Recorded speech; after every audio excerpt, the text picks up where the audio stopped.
What if the Earth isn't just reacting, but responding? What if the wildfires, the droughts, the rising seas, and the storms are not just climate events, but signs, messages, warnings, not from above, but from deep beneath our feet? Long before skyscrapers reached the clouds, before satellites orbited the planet, before maps drew lines across nations, there were stories. And one of the oldest comes from the Hopi people. They speak of Palucan, the great horned serpent, a shimmering, rainbow-colored being who sleeps beneath the land.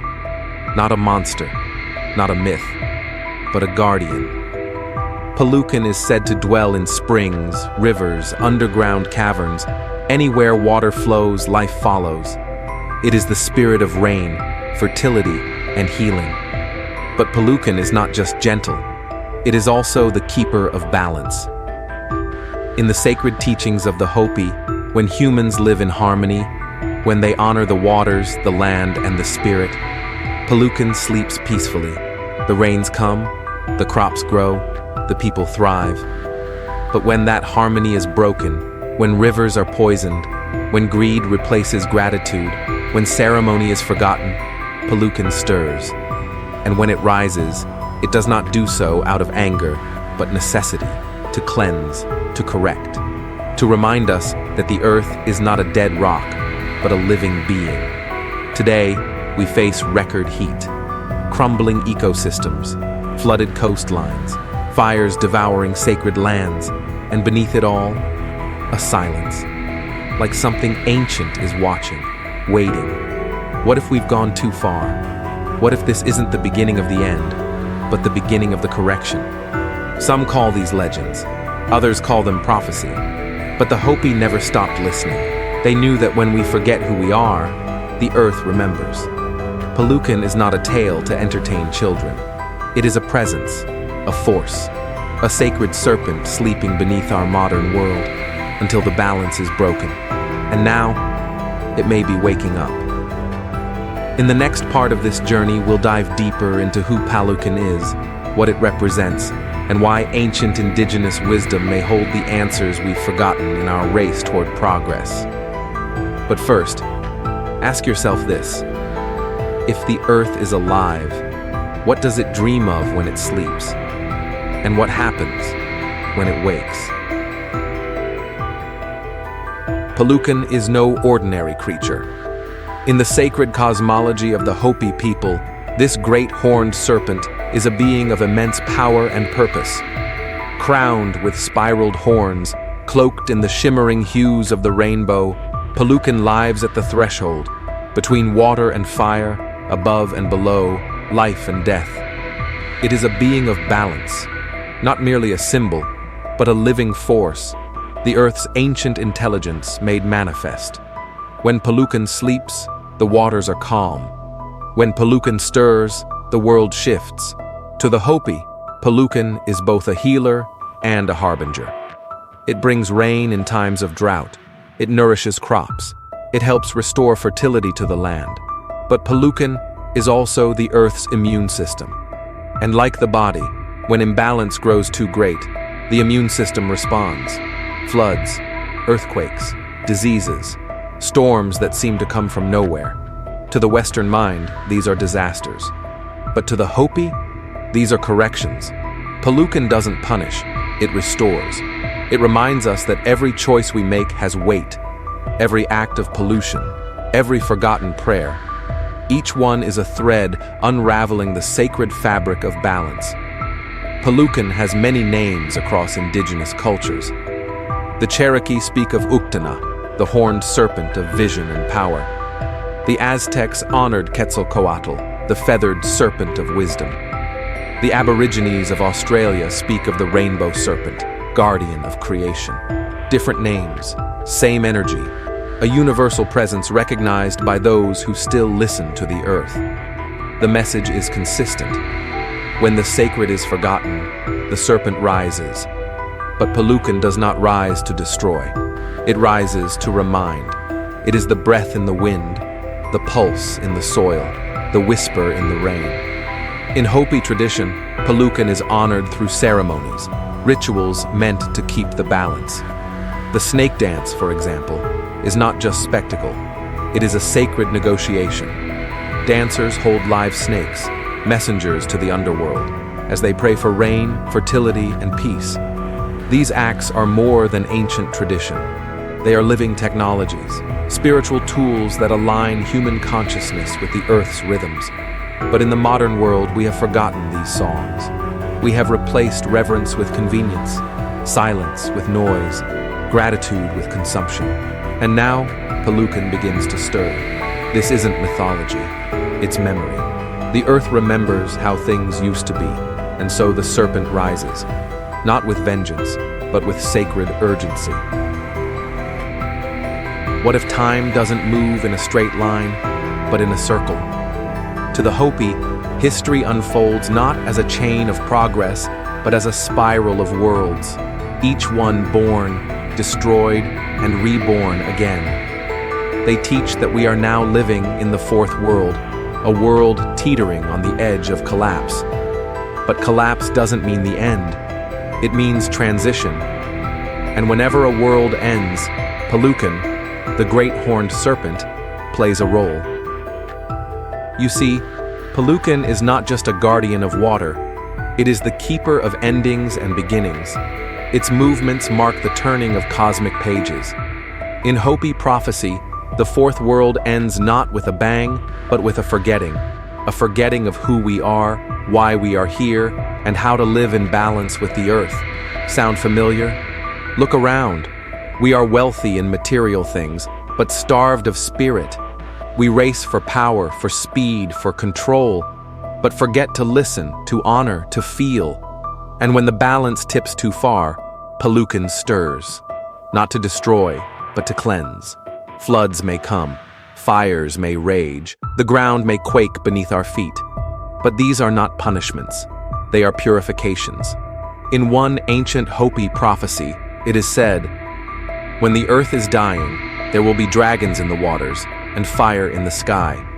Then shall Palucan rise." Dragons in the waters. Could that mean toxic waste, oil spills, radioactive leaks? Fire in the sky? Is it wildfires? Or satellites and missiles piercing the atmosphere? The elders speak of the world being sick, and Palucan as the Earth's immune response. To Western science, this might sound poetic, but what if it's more than metaphor? What if the Earth truly is alive? What if it remembers? What if it responds? Palucan doesn't act out of wrath. It acts out of necessity. It is balance incarnate. It rises when the old world must fall away so that a new one can be born. But here's the most haunting part of the prophecy. Palucan doesn't come in secret. The signs are everywhere, if we're willing to see them. The floods, the droughts, the spiritual numbness. These are not random. They are whispers, warnings, and perhaps one final invitation. An invitation to remember what the modern world made us forget. The fifth world, the next cycle of harmony, will not rise through conquest or technology. It will rise from reverence, from humility, from those who walk gently on the land. The question is not, will Palucan rise? The question is, will we rise with it or be washed away? What if the clearest message from the earth is flowing right beneath our feet? In Hopi tradition, Palucan is the guardian of water, not just lakes and rivers, but the sacred, living essence that sustains all life. When the waters are honored, Palucan sleeps. When they are poisoned, it awakens. Now look at our world. Across the American Southwest, once thriving rivers are vanishing. Ancient aquifers are running dry. Sacred springs, places the Hopi once prayed at for renewal, now lie barren, drained by mining, farming, and corporate thirst. This isn't just environmental collapse, it's a spiritual emergency. The Hopi believe where Palucan once coiled underground, healing water flowed. These were places of balance, where ceremony kept harmony alive. But now, Palucan has been ignored, disrespected, and the earth has responded. Droughts deepen, crops fail, heat waves scorch the land. And still, most do not listen. They call it climate change, and yes, that is part of the story. But to the Hopi, this is also the earth calling out, sending signals through water. Because when water dies, the spirit of the land dies with it. And when humans poison water, we do more than damage ecosystems. We sever the sacred thread that connects us to the earth. In the old teachings, water was never just a resource. It was a living relative, a being with memory, with spirit, with voice. So when rain stops falling, when rivers turn to dust, when illness spreads in places once clean and pure, these are not accidents. They are responses. A mirror held up to our way of life. Now think of the global picture. Oil pipelines burst into wetlands.